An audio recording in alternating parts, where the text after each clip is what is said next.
ওই যে ওকেই তোমার বিয়ে করতে হবে। বিয়ে করতে হবে মানে? না মানে ফেক ম্যারেজ আর কি। ও আচ্ছা, এটাই কি সেই মেয়ে? হ্যাঁ, কেন পছন্দ হয় নাই? সেটা না, দেখতে মনে হয় অনেক হাবাবোবাটাই। ঠিকঠাক মতো অভিনয় করতে পারবে তো? সালা, তোর জন্য মেয়ে খুঁজতে গিয়ে আমার পায়ের চামড়া শেষ, আর তুই ওকে এই এক্সকিউজ দিয়ে বাদ দিতে চাচ্ছিস? ও নো, আমার অফিসের টাইম হয়ে গেছে, বাকিটা তোমরা কথা বলে বুঝে নিও নিজেদের মধ্যে। আর হ্যাঁ, ওকে পছন্দ না হলে আমি আর কাউকে খুঁজে দিতে পারবো না, মনে থাকে যেন। দাঁড়াও, এটা রাখো।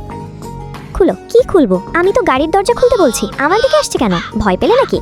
না তো, ফোন বের করো। এই নিন, এখানে আমার নাম্বার আছে, কোনো সমস্যায় পড়লে কল দিবে, বুঝতে পেরেছো? ওকে। এইসব কি? আমার সব জামা কাপড়, পুতুল, লাগেজ সবকিছু বাহিরে কেন? শোনো, জেনি এখন অনেক বড় হয়েছে, ওর নিজের এখন দেখা উচিত। অনেকদিন তো তাকে এখানে থাকার জায়গা দিলাম। তোমার ভাই ভাবি মারা যাওয়ার পর ও বাসায় আসলে বলবে ওকে ওরটা দেখে নিতে। আচ্ছা, বলে দিব নে। বাবা মা, তোমরা একা আমাকে এখানে কেন রেখে গেলে? তারপরও চলে আসে তার বয়ফ্রেন্ড রাহুলের বাড়িতে থাকার জন্য। সেখানেও আরেকটা ধাক্কা খায় সে। রাহুল তো অন্য কারোর সাথে ছিল। জেনি কাঁদতে কাঁদতে সেখান থেকে বেরিয়ে রান্তায় হাঁটতে শুরু করে। তখনই একটা কালো গাড়ি থেকে ইয়াশ বের হয়ে আসে। এত রাতে রাস্তায় কি করছিলে তুমি? কি হলো? এখন তো বাসায় থাকার কথা।